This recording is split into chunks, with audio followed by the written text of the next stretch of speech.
So it's really great to be here with all of you today. I'm so excited to talk about leaping for the career you want. So you might be wondering, that's great, that's a very generic statement, but how do I do that? So I want you to come on a bit of a journey with me for the next 15 minutes, as this nice timer counts me down. I'm Irish, so I have the tendency to speak quite fast, so the timer does make me want to speak quite fast. So as we go on this journey, I want to talk about how do you leap for your career. I did. I am from Ireland, as I said. I grew up in a small town in rural Ireland, and if you'd asked me 10 years ago if I would be on a stage in Poland talking to thousands of people, I probably would have laughed in your face and thought you were telling me, talking about somebody else. So why am I here? As you said, I manage university recruitment strategy for EMEA. I'm a woman in tech. I don't necessarily study tech. I haven't been a technical person. I'm unlike all of you that have been studying computer science. But what I do is I build experiences and pathways for students to experience and grow in the technical industry. I'm also a millennial. And I personally get quite annoyed when we get the stereotype of millennials because Gen Z and millennials get quite a bad rep. So I want to talk you through how I've overcome that in the workplace and talk you through some examples of how I've overcome my own fears of even getting on this stage today. So I work for Palo Alto Networks. If you haven't heard of us, you are forgiven. We are a business-to-business product, so it's not a consumer product. But if you haven't heard of us, a lot of other people have. We have over 65,000 customers globally, and 85 of the Fortune 100 companies are a part of our customer range. Our vision is a world where each day is safer and more secure than the one before. And what makes me really proud to work for Palo Alto Networks is that this is our vision for our customers, but also for our employees. We want to make sure that it's an inclusive environment, so no matter where you're coming from, whether it's Ireland, America, Asia, Africa, wherever, whether you're male, female, or you choose not to identify, each day is safer and more secure for you too.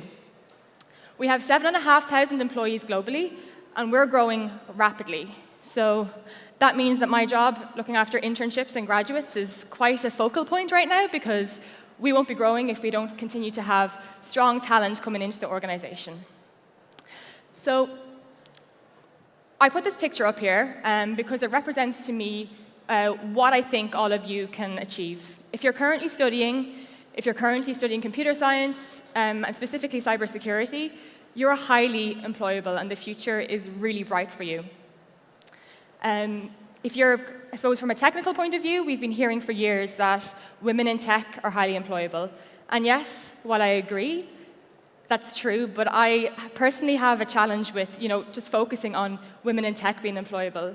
It's about inclusivity. If you get a job, it's not because you are a woman. It's because you earned it, you are amazing, and you are hired for your skills and what you bring to the table. In cybersecurity specifically, if you're interested, you might have heard of a little thing, and I use quote marks when I say little, because it's quite large actually, but the cybersecurity skills gap. It's predicted by 2022 that 1.8 million jobs will be unfilled in the cybersecurity industry simply because we don't have the talent and the people educated enough to fill those gaps. For me, as someone who's looking after internship programs and graduate programs, that's quite scary because it means there's a lot of pressure on me to find the talent, make sure we're going to the right universities, make sure we're finding the people. But for you, it means really good opportunity. You're highly employable, as I said, if you choose a career in cybersecurity, and kind of going down that path will really, really, I suppose, work out bright for you. So that's great, and me saying the future is bright for you and you have great opportunities is one thing, but the reality is, unfortunately, a lot like this. That job looks great, but. Sound familiar? I know for me, this is something that I struggle with a lot. It's this constant back and forth in your head thinking, okay, that sounds really great, that's a really good opportunity, but I don't have everything that I need to do that. Statistically, females are less likely, as you probably heard over the last couple of days in workshops and up here, we're less likely to go for promotions, we're less likely to apply for jobs if we simply don't take all the boxes that are listed. And while companies can do an amazing job of looking at their job descriptions, and we need to do that, we also need to look internally at ourselves. I'd be lying if I said that I don't think like this. I, for one, wouldn't have the job right now if I had listened to the voice in my head. But I struggle with this a lot. It's kind of saying, okay, this job requires me to have 2 years' experience. I only have 1.5 years' experience. Therefore, they will never accept my application. In reality, that's not true. If you have the potential and you can demonstrate that you are willing to work hard, 6 months between what experience you have versus what they're looking for isn't going to make a whole lot of difference. You are you, and what you bring to the table is really, really important to a company, not that 6 months in between. So please don't listen to your internal narrative. I, for sure, as I said, would not be on this stage if I had listened to my own. So I was here yesterday, and I listened to a few of the keynote speeches. A lot of people had similar imagery. They talked, the paths, winding roads. I tend to look at this as like waves.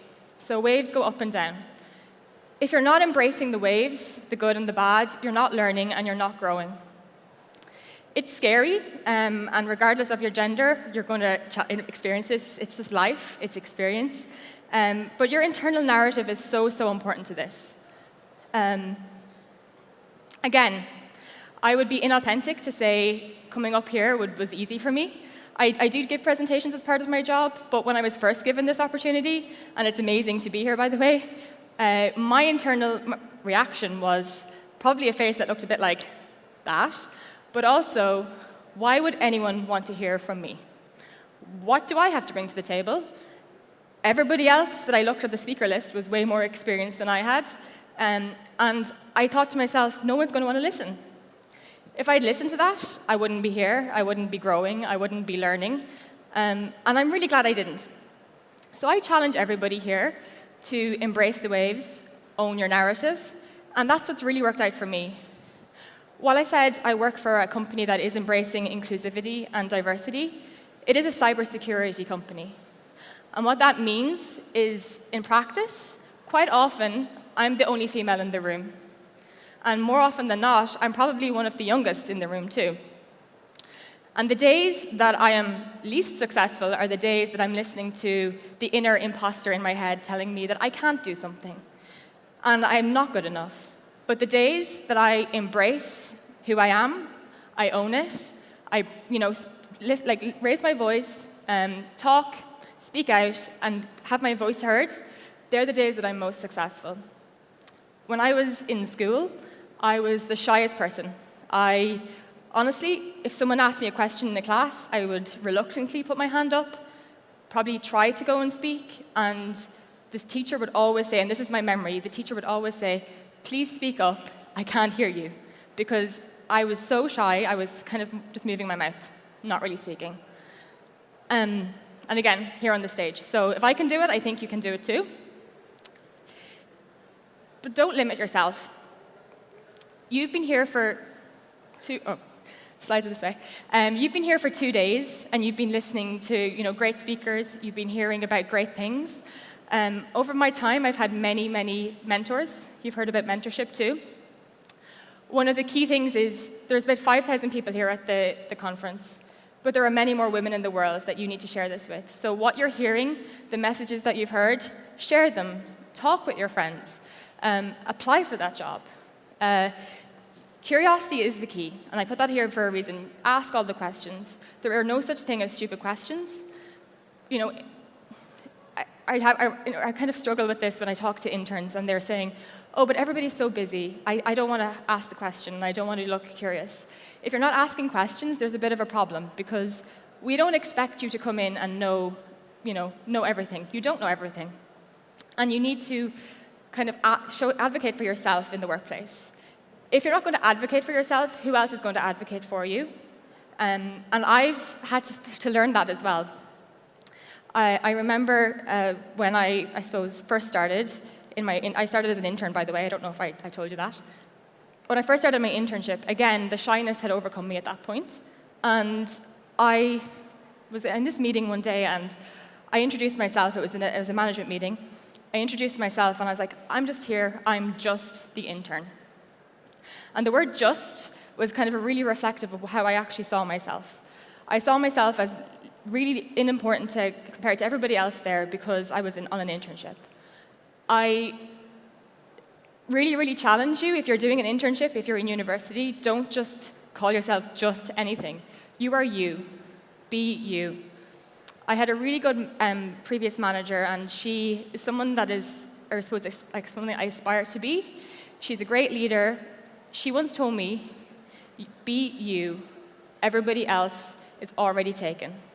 And it's so powerful when you think about it because you are you, right? You can't be anything else. Stop trying to be who you think you should be and really focus on what you want to do, where do you want to go, and how are you going to do it? As you heard from my introduction, when I first started university, I didn't really know what I wanted to do. I thought I wanted to be a solicitor. Then I thought I wanted to be an economist. And then I got to the end of that and I realized, this is not for me. Really not for me. And the reason was, I wasn't passionate about it. It didn't give me energy. It didn't make me want to get up in the morning. I really wanted to work with people. And so I went and did a master's in HR.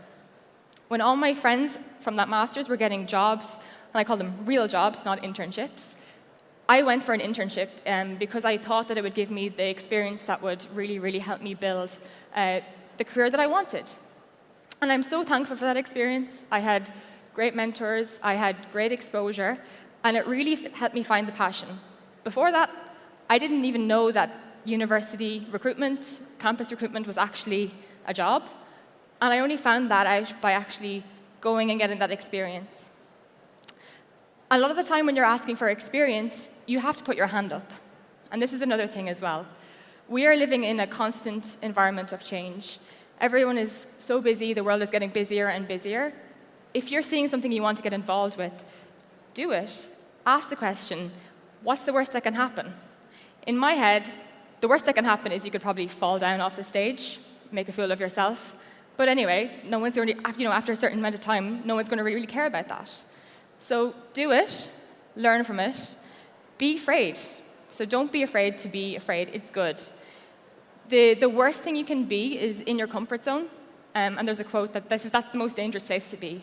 Because when you're in your comfort zone, you're thinking, I got this, I know what I'm doing. And the reality is, where are you going? You're not learning. If you feel comfortable every single day, you're not learning and you're not challenging yourself, and you won't get to where you want to be. I would also think that coming to a conference like this, you're seeing that there's so many opportunities. You're seeing there's so many companies, and you're seeing there's so many different pathways that you can go. Explore them. You don't need to have, careers for life are no longer a thing. If you try something out and it doesn't go the way you wanted, you can move. You can take a derailer kind of off the road. There's nothing wrong with that. Top things I learned today. Think about it. What have you learned over the last 2 days? What are you going to take away from this? For me, I listened to some of the talks yesterday, and it's kind of some of the themes that I wanted to talk about, so I didn't want to be too repetitive. But being kind to yourself. Stop giving yourself a hard time. And think about, why are we all so hard on ourselves? Have you ever asked yourselves that question? I know when I do that, I step back and I think, good question, why? Because it's only me judging myself. The reality is everyone in the world is very absorbed in their own lives, and they're probably not really actually caring too much about you. It's like being in the gym and everyone's really self-conscious and they're kind of thinking, oh, someone's going to be looking at me and I don't want to get sweaty. Everyone else is thinking the exact same thing in the gym. They're there to focus on themselves. So focus on you, share, be kind to yourself, be kind to others, and really, really go with what you're passionate about. I can't describe that enough, because If you're not happy every day when you get up, it's going to be a long life. You work for life, right? Not all of us are fortunate to not have a job. I wish sometimes you'd be nice to be on vacation for 6 months of the year. But if you're enjoying what you do, it makes it a lot nicer experience. So follow your passion. Thank you for listening to me talk about my passion. And I hope that you find yours.